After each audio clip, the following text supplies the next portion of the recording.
और अपना हिमाचल की खबरों की शुरुआत करेंगे आज की सबसे अहम खबर के साथ। शिमला के राज्य सचिवालय में सुक्खू कैबिनेट की अहम बैठक हुई। सीएम सुखविंदर सिंह सुक्खू की अध्यक्षता में हुई इस बैठक में कई महत्वपूर्ण फैसले लिए गए। सबसे बड़ा फैसला ओपीएस को लेकर लिया गया, जिसमें कैबिनेट ने ओपीएस की एसओपी को मंजूरी दे दी। इस फैसले से अब राज्य सरकार के कर्मचारियों का एनपीएस शेयर नहीं कटेगा। इसके अलावा सुक्खू कैबिनेट ने एटिक फ्लोर को रहने योग्य बनाने के लिए हिमाचल प्रदेश नगर एवं ग्राम योजना नियम 2014 में संशोधन को भी स्वीकृति दी। इससे एटिक फ्लोर हैबिटेबल एरिया घोषित हो गया है। सुक्खू कैबिनेट ने सीनियर सेकेंडरी स्कूल में 530 लेक्चरर्स के पद भरने का भी फैसला लिया। जो हमने चुनाव में वायदा किया था कि हम जो पुरानी पेंशन जो है बहाल करेंगे और जिसको हमने पहली कैबिनेट में जो है मंजूरी दी है, आज कैबिनेट ने विधिवत रूप से ओपीएस को आज लागू करने का फैसला किया है। और जो हमारा शेयर था, एम्प्लॉयज़ का शेयर था जो न्यू पेंशन स्कीम का है, उसको अगले महीने से बंद कर दिया गया है। तो ये एम्प्लॉयज़ की मांग थी, इसको जो है हमने विधिवत रूप से आज पूरा किया है। दूसरा जो हमारा इसमें एजेंडा में था कि जो हमारा एटिक का एरिया है वो उसका जो हाइट थी वो कम हुआ करती थी और उसको एक फ्लोर नहीं कंसिडर किया जाता था। आज कैबिनेट ने जो है पूरे हिमाचल प्रदेश में जो एटिक है उसको रेगुलराइज कर दिया है और उसका जो हाइट को है उसको 3.05 मीटर जो है वो उसको फिक्स कर दिया गया है। तो वो जितना भी एरिया है वो पुराने भी जो है वो एटिक वाले एरिया वो रेगुलराइज हो जाएंगे और आइंदा से भी जो है एटिक को उसमें शामिल किया जाएगा। लिवेबल एरिया, हैबिटेबल एरिया जो डिक्लेयर किया गया है। इसके अलावा जो है, क्योंकि हिमाचल प्रदेश में शिक्षा विभाग में बहुत सारे पद खाली पड़े हुए हैं और कैबिनेट ने जो है आज फैसला किया है कि इसमें 530 जो है वो सीनियर सेकेंडरी स्कूल में जो लेक्चरर्स के पोस्ट है वो तुरंत भरे जाएंगे और पब्लिक सर्विस कमीशन के थ्रू ये पद जो है वो कॉन्ट्रेक्चुअल बेसिस पे भरे जाएंगे। इसके अलावा 2 पोस्टें जो हैं वो डीएसपी की जो है वो सैंक्शन की है और कैबिनेट के थ्रू पब्लिक सर्विस कमीशन के थ्रू जो है इसको जो है भरा जाएगा। एक और अहम खबर, नगर निगम शिमला के चुनाव के लिए कांग्रेस उम्मीदवारों ने प्रचार अभियान शुरू कर दिया है। इसमें कांग्रेस उम्मीदवार गली मोहल्लों और बाजारों में लोगों से विकास के लिए वोट की अपील कर रहे हैं।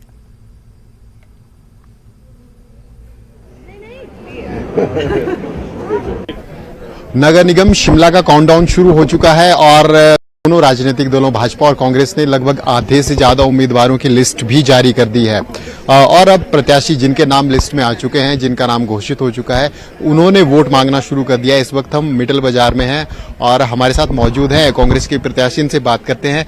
अब कौन सा वार्ड है, क्या नाम आपका है और क्या इश्यूज आपके हैं इस बार चुनावों में? मेरा नाम उमंग बांगा है, हमारा वार्ड नंबर 15 है। इस बार हमारे मेन इश्यूज हैं, एक तो बुजुर्गों के लिए कुछ हमने उनकी हेल्थ को मद्देनजर देखते हुए, क्योंकि ज्यादातर वो अकेले रह रहे हैं, बच्चे बाहर हैं, तो उनकी हेल्थ के लिए उनके लिए क्या सुविधाएं हम और लेके आए। वैसे तो हमने बहुत काम किए हैं इस टेन्योर में मेरे के, बट अभी भी हमारा ये रहेगा कि हम कोशिश करेंगे कोई टैक्सीज या वैन्स की उनके लिए कुछ हेल्प हो जाए, क्योंकि यहाँ के घर आप देखेंगे मोटरेबल नहीं है, गाड़ियां घर तक नहीं आती हैं, तो भीड़ बहुत है क्योंकि पुराना मार्केट भी है, तो हाँ जी, तो इसमें वो तोड़ भी नहीं सकते हैं, रोड्स नए बन नहीं सकते हैं। बट हम कैसे कोशिश कर रहे हैं कि इनकी हेल्प कैसे करें कि सुविधा इनको मिल जाए, चाहे कार के थ्रू मिल जाए, चाहे टैक्सीज के थ्रू मिल जाए, थ्रू द गवर्नमेंट, और कम पैसों में, क्योंकि इस टाइम हम उन पर बर्डन नहीं डाल सकते कि आप स्पेंड करो। इसके लिए कम से कम पैसों में वो उनको ज्यादा से ज्यादा सुविधा देने का सोचा है। और सेकंड मुद्दा हमारा बच्चों को लेकर भी है कि बच्चे आजकल हम देख रहे हैं नशे जरा ज्यादा झुकाव हो रहा है। बहुत बड़ा इशू आपने ये उठाया, क्योंकि शहर के आसपास जो छोटे छोटे पार्क भी हैं वहां पर भी हम देखते हैं कि ये प्रचलन लगातार बढ़ता जा रहा है, तो इसके ऊपर कैसे रणनीति?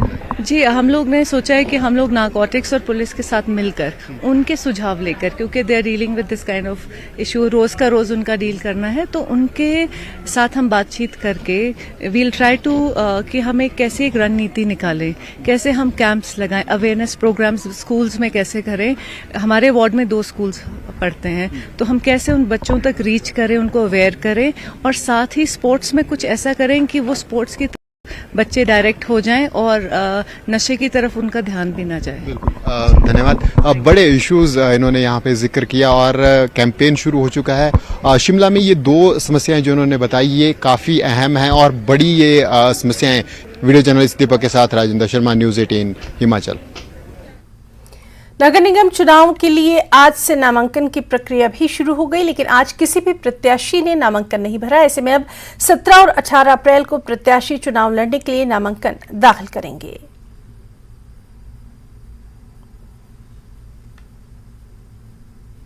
शिमला नगर निगम चुनाव के सीपीएम ने भी 4 उम्मीदवारों की एक लिस्ट जारी की है। इस लिस्ट में वीरेंद्र ठाकुर, अमित कुमार, दीक्षा ठाकुर और कपिल देव शर्मा शामिल हैं।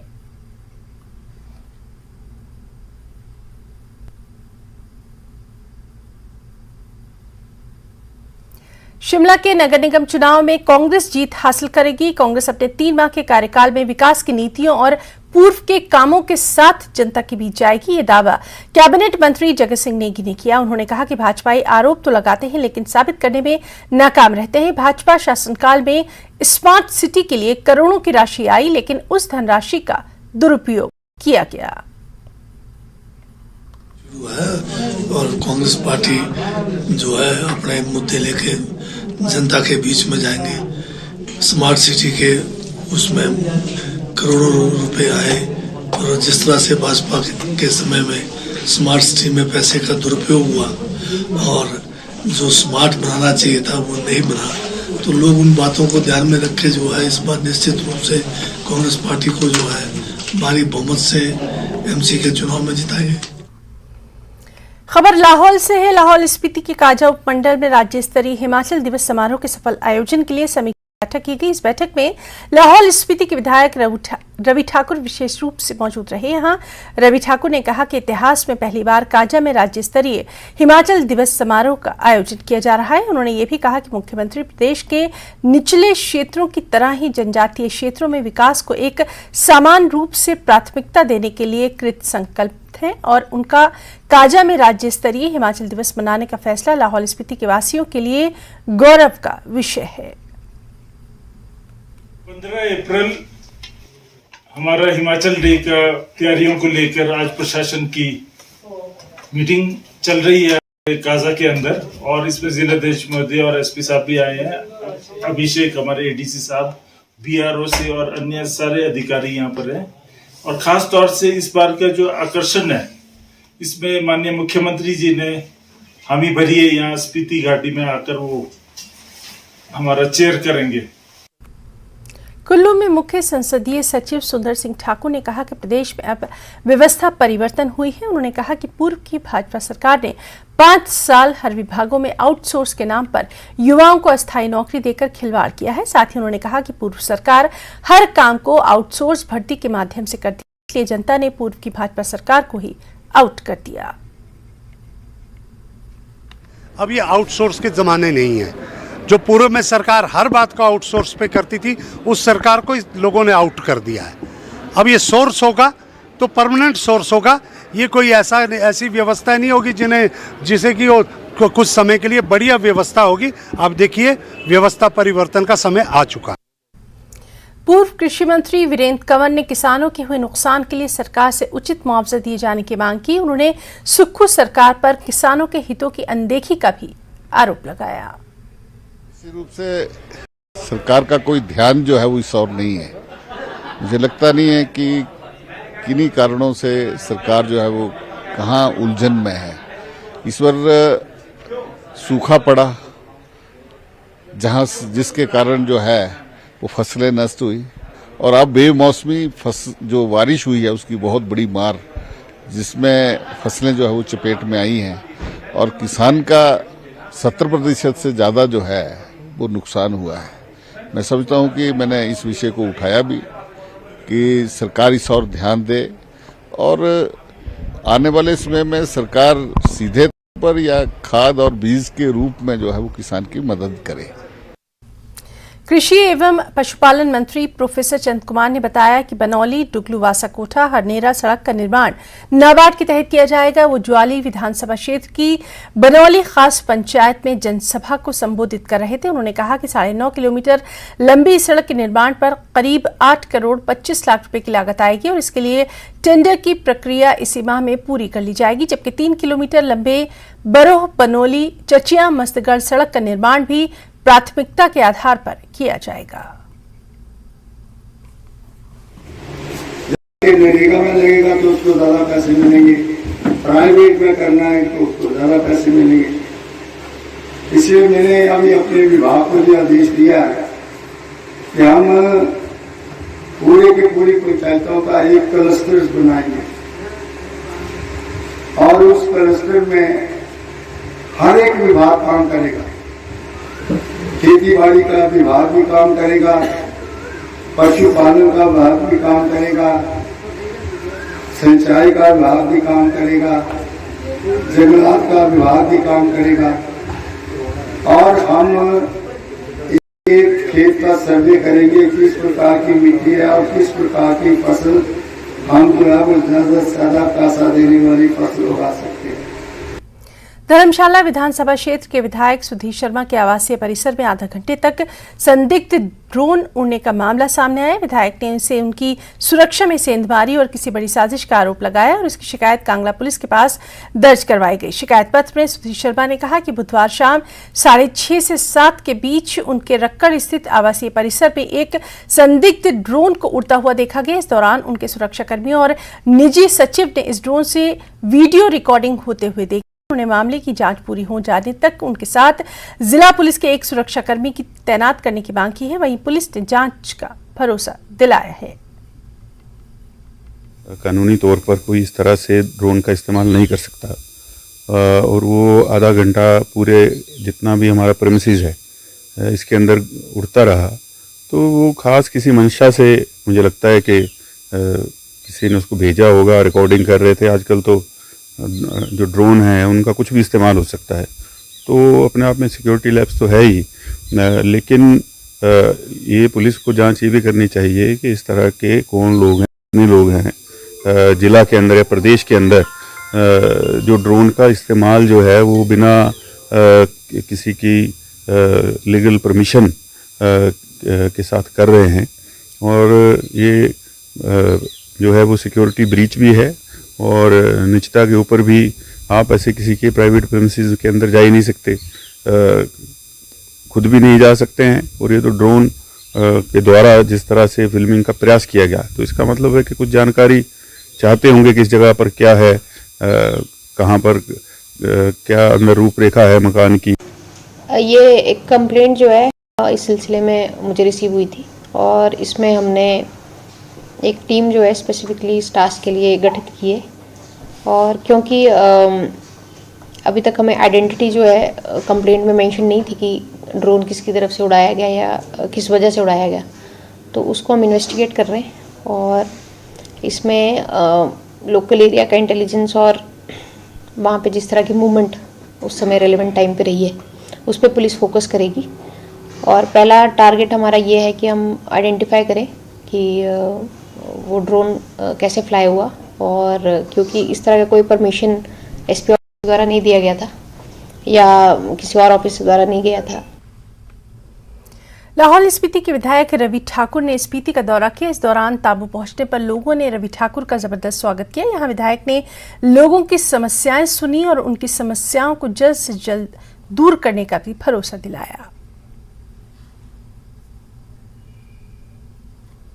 कुल्लू के ढालपुर मैदान में जिला प्रशासन की ओर से 15 अप्रैल को होने वाले हिमाचल दिवस की तैयारियां शुरू कर ली गई हैं। इस कड़ी में पुलिस प्रशासन की ओर से परेड की रिहर्सल की गई, जिसमें 7 टुकड़ियों ने फाइनल फुल ड्रेस रिहर्सल की। इस दौरान एसपी कुल्लू आशीष शर्मा ने परेड का निरीक्षण किया। समारोह में मुख्य संसदीय सचिव संजय अवस्थी तिरंगा झंडा फहराकर परेड की सलामी लेंगे। जो जिला स्तरीय हिमाचल दिवस का कार्यक्रम है वो ढालपुर ग्राउंड में आयोजित किया जा रहा है और इस बार कुल 7 प्लाटूनें इसमें हिस्सा ले रही हैं, जिसमें आईटीबीपी के प्लाटून है, एसएसबी के प्लाटून है, हिमाचल पुलिस की 2 प्लाटून है, एक होमगार्ड की प्लाटून है, होमगार्ड का बैंड है और 2 प्लाटून स्काउट और गाइड की हैं। और सभी के सभी जो पार्टिसिपेंट हैं उन्होंने काफ़ी मेहनत की है और उम्मीद है कि बढ़िया शो वो 15 अप्रैल को हिमाचल दिवस के अवसर पर देंगे। उच्च अधिकारियों से प्राप्त हुई है, उसके मुताबिक सीपीएस संजय अवस्थी जी यहाँ के मुख्य अतिथि रहेंगे।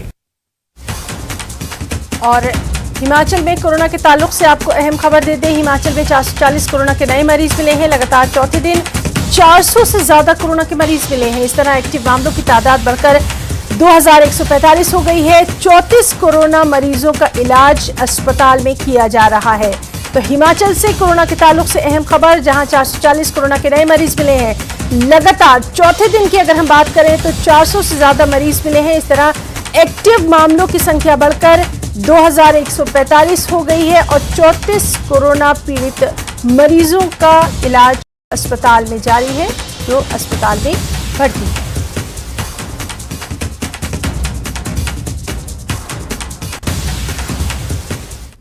अपना हिमाचल में वक्त एक छोटे से ब्रेक का।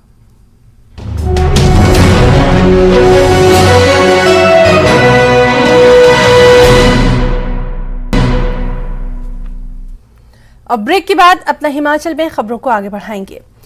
भारत सरकार की ओर से होटल मैनेजमेंट एज लिमिट को लेकर एक बड़ा अहम फैसला लिया गया, जिसमें अब होटल मैनेजमेंट में बीएससी करने के लिए उम्र की कोई सीमा नहीं होगी। बता दें कि पहले सामान्य श्रेणी वालों की उम्र 25 साल जबकि रिजर्व कैटेगरी के लिए 28 साल रखी गई थी। अब 12वीं के बाद युवा वर्ग बीएससी होटल मैनेजमेंट में एडमिशन ले सकते हैं। इसके साथ ही डिग्री और डिप्लोमा दोनों ही कोर्सेज में होटल मैनेजमेंट कर पाएंगे। वहीं होटल मैनेजमेंट के कोर्सेज जवाहरलाल नेहरू यूनिवर्सिटी दिल्ली से मान्यता प्राप्त होंगे। ये जानकारी राज्य होटल प्रबंधन संस्थान धर्मशाला के विभागाध्यक्ष राजेंद्र शर्मा ने दी।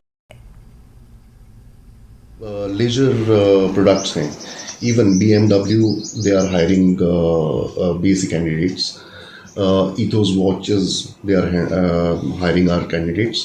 आपके एयरपोर्ट टर्मिनल्स पे जितनी भी हाई एंड ब्रांड्स हैं they are hiring our candidates. तो स्कोप इसमें बहुत अच्छा है। अगर ट्रैवल और टूरिज्म का तो आपको अंदाज़ा है ही है कि वो ऑलरेडी चल रहा है और उसमें बहुत स्कोप निकल रहा है। सर डिप्लोमा 1.5 साल का होता है, जिसमें 1 साल बच्चा हमारे पास थ्योरी करता है और 6 महीने की उसकी इंडस्ट्रियल ट्रेनिंग होती है। डिग्री कोर्स जो है उसको 3 साल का होता है, जिसमें उसके 3rd या 4th सेमेस्टर में हम उसको इंडस्ट्रियल ट्रेनिंग के लिए 6 महीने के लिए भेजते हैं। जो BSc में एनरोल होने के लिए प्रक्रिया है, उसमें कैंडिडेट को नेशनल काउंसिल द्वारा संचालित JEE जॉइंट एंट्रेंस एग्ज़ाम वो देना होगा। JEE भरने की लास्ट डेट जो है वो 27 अप्रैल है। तो कैंडिडेट जितना जल्दी उसको भरें ज़्यादा बेटर है। नाहन में अंतर्राष्ट्रीय अल्ट्रा मैराथन धावक सुनील शर्मा ने 500 किलोमीटर की चैरिटी रन शुरू की है। सुनील शर्मा रन के जरिए गंभीर बीमारियों से जूझ रहे मरीजों के इलाज के लिए पैसे जुटाने जैसा नेक काम करना चाहते हैं। बता दें कि नाहन से शुरू हुई इस रन का शिमला में समापन होगा। सुनील शर्मा ये रन लगाकर उन 9 मरीजों का इलाज करवाना चाहते हैं जो कि पैसे की कमी की वजह से अपना इलाज नहीं करवा पा रहे, और उनकी इस कोशिश की इस हर तरफ से बेहद सराहना की जा रही है। वैसे तो हम 2001 से कर रहे हैं, पर जो हमारा NGO रन के नाम से, राष्ट्रीय उज्ज्वल निर्माण के नाम से रजिस्टर्ड है, और जो हमने पहला चैरिटी रन किया था 2015 में, जंगल बचाओ झील बचाओ।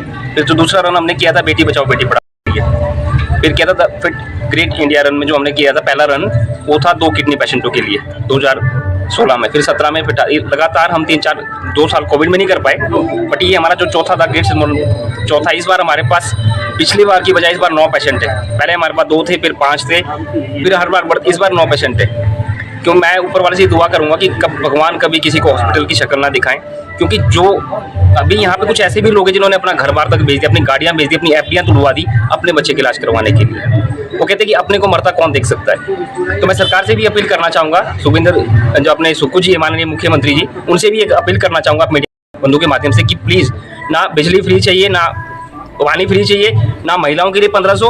अगर आपने फ्री करना है तो आप स्वास्थ्य सुविधा फ्री कीजिए, ताकि कोई भी इंसान पैसे के अभाव में अपना जीवन ना खोए।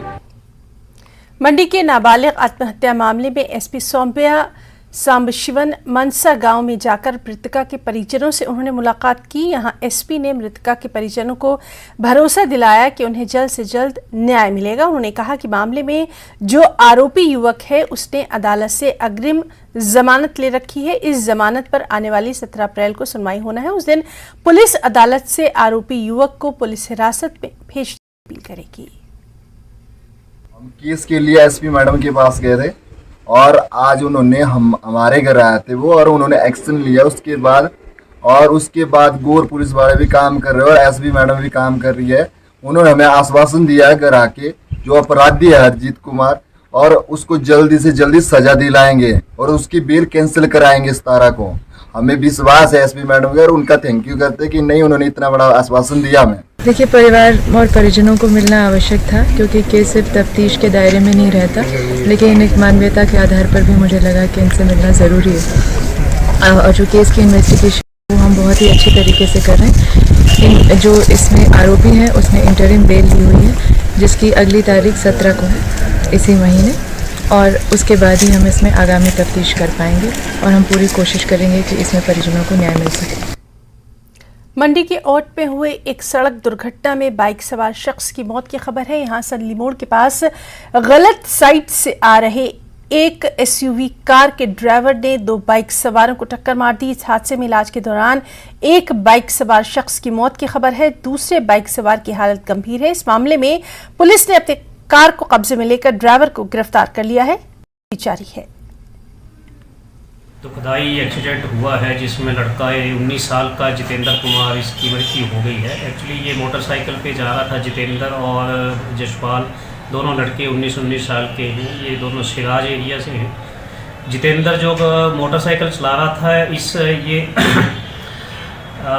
इसके मृत्यु जो है नगवाई हॉस्पिटल में हो गई है। जशपाल को भेजा गया है RH कुल्लू के लिए रेफर किया गया है। बिलासपुर में जल शक्ति विभाग की उठाऊ पेयजल योजना भगतपुर पियुंगली में चोरी का मामला सामने आया। यहां चोरों ने 6,50,000 के सामान की चोरी की। इस मामले में पुलिस ने 3 आरोपियों को भी गिरफ्तार कर लिया है।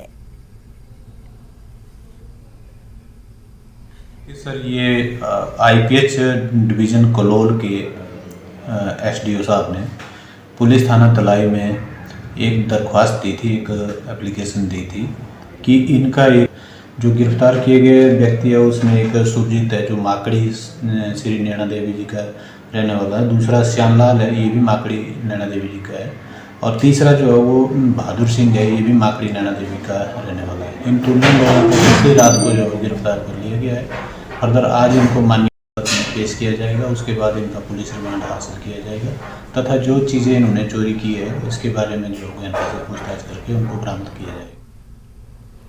तो अपना हिमाचल में फिलहाल इतना ही। नमस्कार।